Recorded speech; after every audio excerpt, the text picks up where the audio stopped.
Good evening, everyone. It's in fact a privilege to be uh, being a moderator where Mr. Pramod, Dubey, Ms. Geeta, Luthra, Bharat, Naomi are on the panel. So I was just having a chat with friends outside, and I said, when the eminent criminal lawyers like Ms. Geeta, Luthra or Pramod Dubey are there, what do we speak? Suraj ko kya diya dikha hai? So it's better that probably I change my role and then get into a position where I can actually clear a lot of doubts that come to our minds. So the subject for today is very interesting. We are in the zone of change which is happening in the country in various spheres. And it has now also touched upon the very essential part of our rule of law regime, which is the criminal laws. Now, as all of us know, the Criminal Procedure Code was actually enacted in 1973, replacing the earlier version. But the Evidence Act and the Penal Code continue to be the colonial legacies of 1860, the Penal Code, and 1872, the Evidence Act. Now, the current government's attempt to bring in a bill which was presented and referred to a committee, and then now it has withdrawn and presented a revised bill in the parliament. Now, there's a lot of opinions which are shared across old wine, new bottle, and multiple things. Removal of sedition, but bringing it back in a more draconian way. So these discussions are happening across.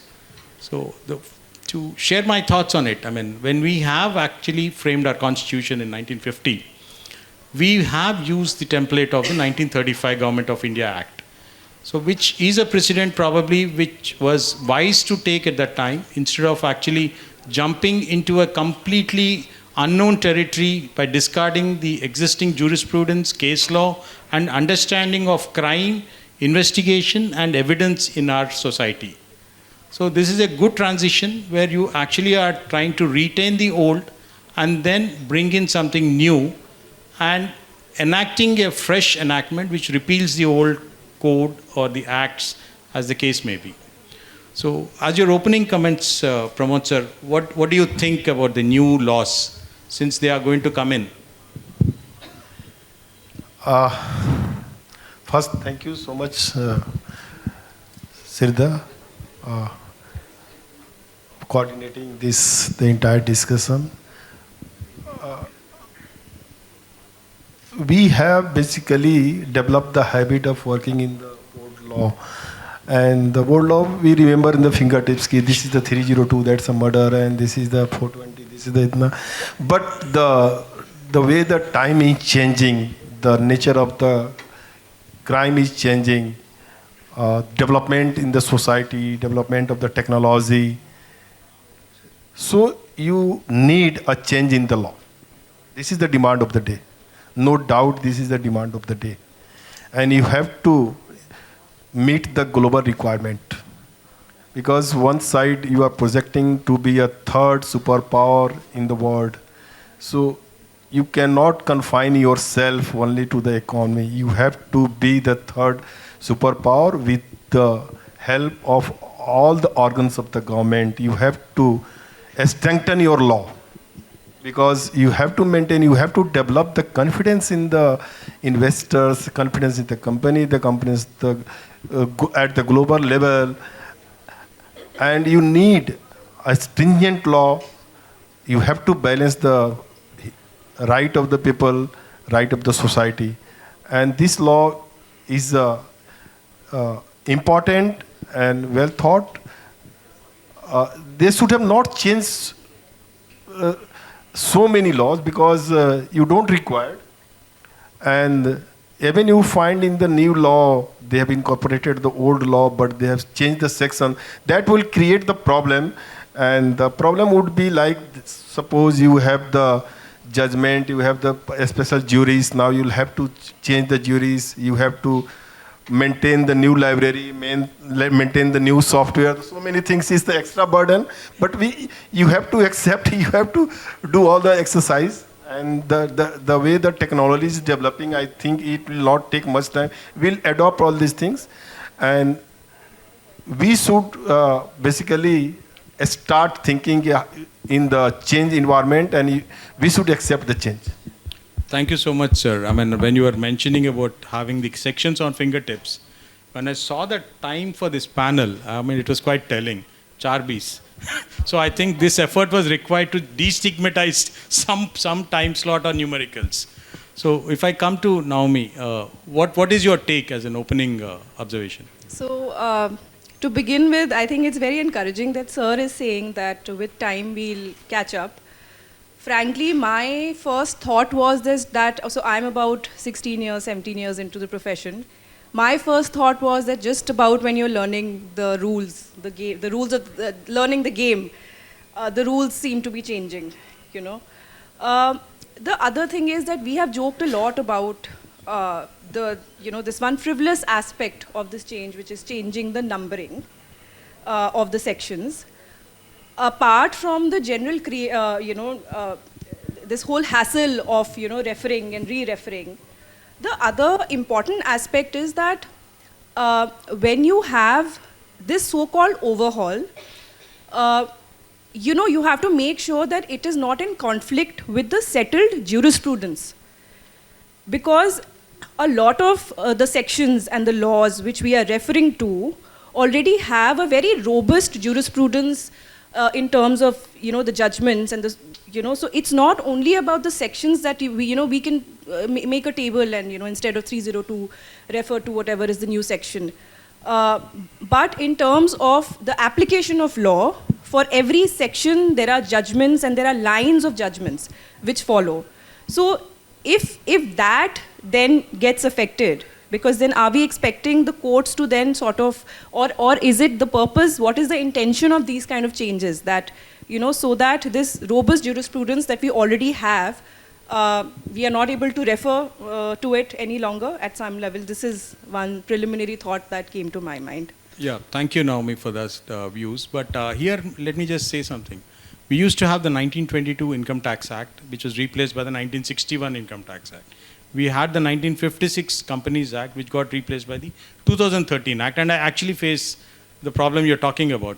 When I actually take up an old brief to go to the Company Law Tribunal to argue, my notes are all in the old context. Now, if I have to relook, your memory invariably goes to certain sections, 397, 390, operation mismanagement. But you need to grope for the new sections. But I think that is going to be a matter of time that we get familiar. Which is why I said that this is not one of the bigger problems. This is something which we'll face for somebody who graduates now. Whatever is the new act, they'll begin with that. The problem is that the jurisprudence, the law, the case law, which is already settled on these provisions, whether we'll still be able to rely. And if it is about, that yes, the law remains the same, then only the sections have changed. Then what is the point? Sorry to interject at the cost of the time slot of Mr. Chugh, and Mr. Chugh will excuse me. Just Naomi said that we should not change the jurisprudence and other things. And the lighter side, I would like to say the problem faced with the first generation lawyer. They are saying that we are the first generation lawyer, we have a lot of problems, we are not getting the opportunity. You could be the first generation lawyer, but you can open the path for the many generations. Absolutely, sir. So Absolutely. one person should come forward. Second thing, the jurisprudence.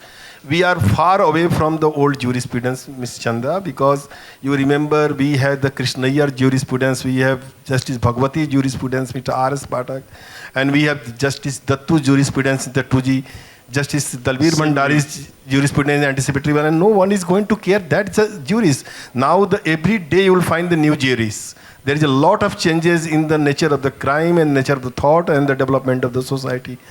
So we are far away from that old jurisprudence, especially in the criminal side. Right. Mr. Bharat, if I can ask you for your thoughts. You've been on both sides, on the bench and then the bar. So how do you see it? Can you give me a perspective from both sides? See, that I can't really help but think like that. That's a part of the training, the part of how I've, grown up in law. But on the issue of criminal reforms, I see these reforms in three buckets. There's the good, bad, and the ugly for me. Now, there are certain things which are, of course, good. And there are certain things which are possibly not in line with the jurisprudence laid down in the last few decades. But before I come to these 2-3, and very quickly in 2-3 minutes, two prefatory points. One is that much of what we've done really, so somebody was kind enough to do a run on the entire new criminal laws and then compare with the earlier ones. Right. So it's about 80% of it is in one shape or the other there in the new laws. So if you're restructuring the laws or changing the positioning of the sections, you're doing it at a cost, which is an administrative cost True. of a judge, of a lawyer, of a law enforcer, of an investigator having to remember the new sections. Right. So that administrative cost, which is humongous, by the way, in terms of performers, in terms of schedules, if you're making a very radical departure from the earlier law, where you're bringing something new, then of course that administrative cost may be justified. But if much of the law or much of the change is essentially symbolic in nature, where the essential argument appears to be we'll decolonize the law, but the new law that appears may be more colonial in a lot of ways than the earlier colonial law, which is something that I'll come to a little later. So these are the 2 points which are important to keep in mind. My personal opinion is that restructuring or putting one provision in 3 different provisions, all those cosmetic changes are not the ones that really matter. There's a huge administrative cost attached to it, and that possibly has not been kept in mind with the greatest respect when this was being done. Secondly, the point of jurisprudence as well. Some of the provisions that I look at, it seems that whoever was designing that maybe has not spent enough time doing criminal trials or has not really kept in mind the jurisprudence as it stands. I'll give you one example, which is a very striking example, and it would align with, and Pramod sir can come in if I'm wrong here. There is one provision in the new law that says section 200 of the CRPC, which talks about taking cognizance of an offense. Right. You file a complaint case, the judge applies judicial mind, takes cognizance. Now the provision unfortunately says, I know my first year law student interns can point that out, that now before taking cognizance, you would have to hear the person against whom you are taking cognizance. Okay. They So probably. the judge has not applied judicial mind, then not even summoned the accused persons, but at the stage of cognizance, you'll have to hear the person. Right. Welcome, Geeta, ma'am. You'll have to, at that point,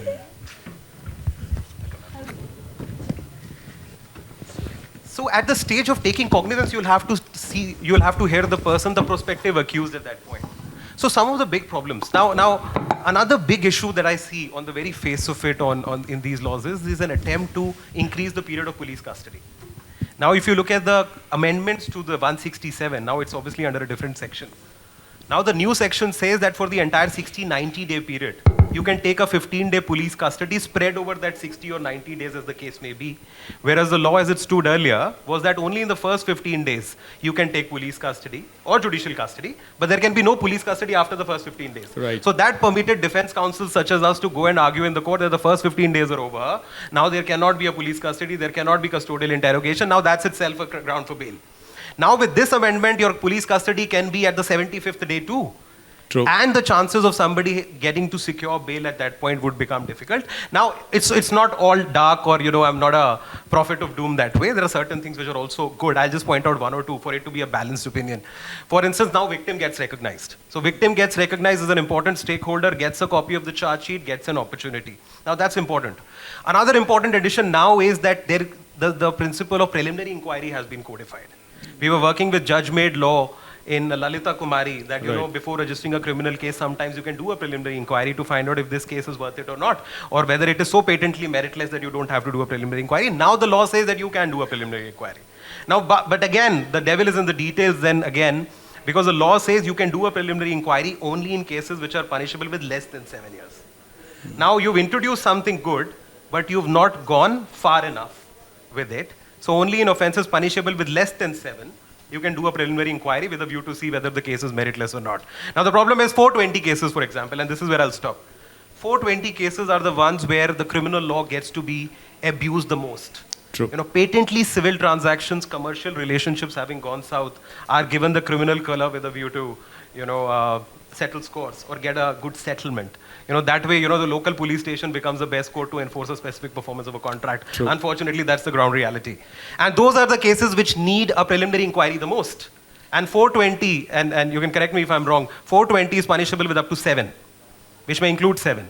Now you have a preliminary inquiry which extends to only offenses which are less than 7. So 7 isn't included there. You haven't said up to 7. Right. Now, all of these important cases where a preliminary inquiry was necessitated may be deprived of this benefit. To cut the long story short, I think there was a greater rigorous intellectual engagement needed with these laws before introducing them. And I hope it happens before they are passed. And so that we can, use all these years of laid down jurisprudence and wisdom, as Naomi said, and then lay down something that lasts for the years to come. Let's hope that the old jurisprudence is actually not brushed under the carpet, because ultimately our constitutional ethos and values are enshrined in the judgments of our constitutional courts. But So they continue. Our Supreme Court is increased the number of the custody. If you see the Balaji Santhil judgment, the Supreme Court interpretation, the maximum period is 19 days. So the person could be in custody for 90 days. True. In the police custody, the Supreme Court is encouraging and giving this kind of the jurisprudence. True. So that is So the that's the law reason of the the bringing land. all these things. Is Right. the Supreme Court should be because they are the protector of the fundamental right of the citizens. Sir, if I may now ask Geeta ma'am, what are your views on the changes brought on the criminal laws, and what is the brighter side, and probably what is the word of caution for people on the bench and the bar as we look forward with your experience? So all that one can hope is that in the various standing committees and committees, perhaps better sense will prevail. That's all I can say. So I think it's a dressing up. You give a name which, to my mind, ultimately it should be an all India name. So it's best to be in English. You can have a Hindi translation of that name. But ultimately these are legislations which are our Bibles for lawyers. For a criminal lawyer, this is a Bible, all these Absolutely. acts. Evidence Act is a Bible for the civil as well as the criminal lawyer. So you are saying, okay, your Bible remains the same, we are just taking it left, right, center, changing it upside down. So that's a dressing up. Okay. But while you are dressing in, we are sneaking in provisions which are extremely police friendly. So this is not what the system was meant to be. And I thought that so there have been some nice dressings because they have taken into account several judgments of the courts which have been progressive, zero FIRs, this, that, the other. So all this is already established. Good that it's been brought into legislation. I'm not against that. And I'm happy for that. But in the guise of all this, the police powers increase. We all agree corruption is horrible. We all agree terrorist crime is horrible. But we can't have principles of double jeopardy. You'll again be going, there's a specialist act, there's a general act. Then you'll say, not only is there a specialist and general act, so specialist act will prevail, but the general act has come after that. So now what do we do? True. I mean, that's going to be, again, a lawyer's paradise, I would say. There's a lot Naomi, of yes. provisions of UAPA, Makoka. They've probably gone read into this now, I think, in some form added. or the other. These are additions, these are not amendments. The other thing, which I've always stated in various panels related to criminal law but different topics, is that whatever laws we have, at the end of the day, how they are being executed and implemented. True. That's the most important aspect. So the enforcement by the ground, of law, in the police station, yes. So on the street. are we working on enforcement and implementations with the same vigor? So and probably good, as a part of this package, it would have been ideal that they brought in police reforms. That's probably what I think all of us could agree on. Because without police reforms, any substantive change is actually incomplete. Because with the need of police reforms being stated and restated by Supreme Court in several cases over decades, that aspect has not been probably factored in, is what I feel. What do you think, ma'am? I basically think first you bring in police reforms. And the others should follow. Keep this on a hold. keep this on a hold. This needs, I remember actually, I think Professor Ranbir Singh of NLU was heading that committee, and I'd also been asked to speak, as must have been several other people.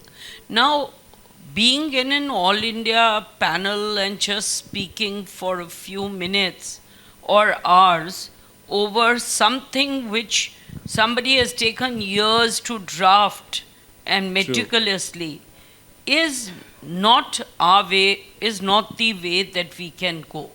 True. Our legislation has to be, and that's what I think Justice B.N. Sri Krishna said, look, your language in IPC, CRPC is terse, is precise, it's coming to the point. You may agree with aspects, you may disagree with aspects, but let's do it in a very, very systematic manner. So you take the IPC as it stands, even if you want to change it. Just see what are the changes you want and have an object and reason why you are changing that. So that it's transparent and it's clear why. There may be things which, as you said, that there are a couple of good things. I mean, there may not be couple, there may be one good thing. Probably, I mean, as the change is the only constant, as we all know. So probably, Pramod sir, now going forward, I mean, what do you see as a challenge for a citizen of the country, with lawyers and judges going to consume more time to even get to know which provision is where? I think that's going to cost us on the court time, which is very precious, and then we're already facing backlogs. I had already mentioned at the inception, it is going to create a lot of problem to all the stakeholders, because you have to adopt the new things, and even there is no constructive debate on all these things. It was drafted, it was placed, one you placed before the parliament, subsequently you said, no, we are withdrawing, we are placing the new one. So see the kind of the deliberation which has been done. So what was the hurry to put the earlier one, then withdrawing, then putting the new one? And even there is no discussion. We all are practicing in the criminal side, but there is no discussion from the lawyer who are practicing in the criminal side. So the There's industry only participation. some academician who are only have developed read the juries and theoretical things. They are teaching and they are sitting in the room. They are drafting all the things.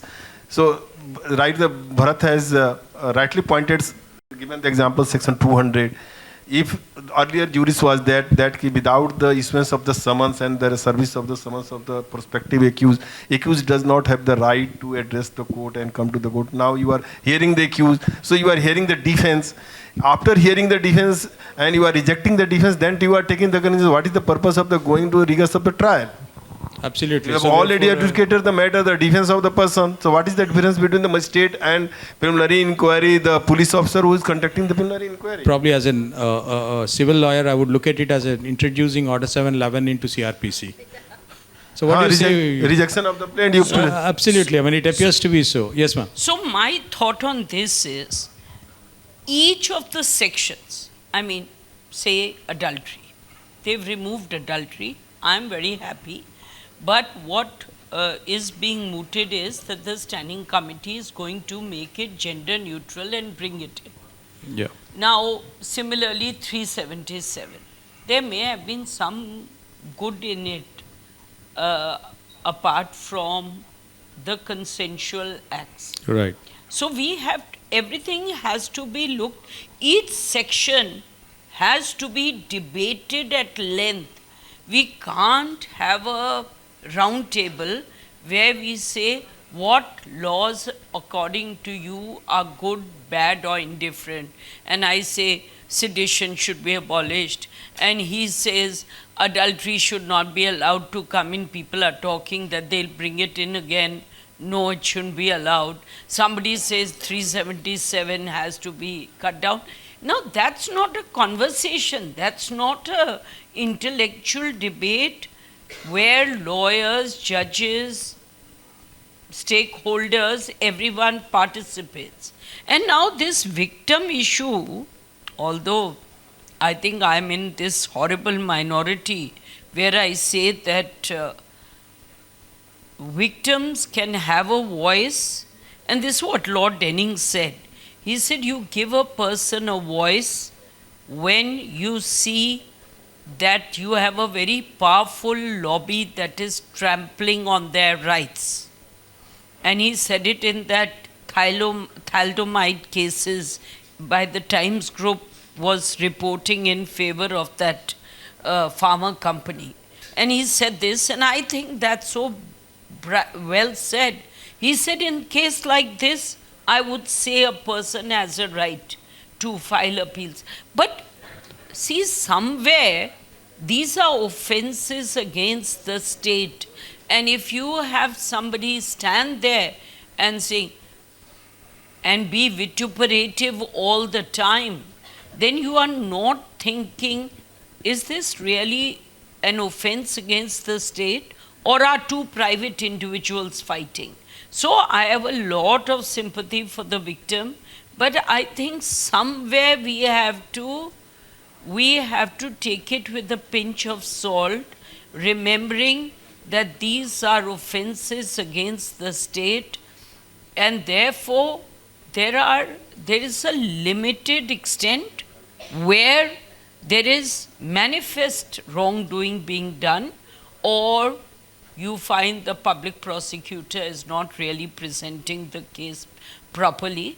You say, of course, let the private complainant speak up. So I don't know. I have some strong views on it. I know. Pramod is smiling, so I don't know why No, he's smiling. Why so I'm much. smiling, because one thing is very painful and troubling me.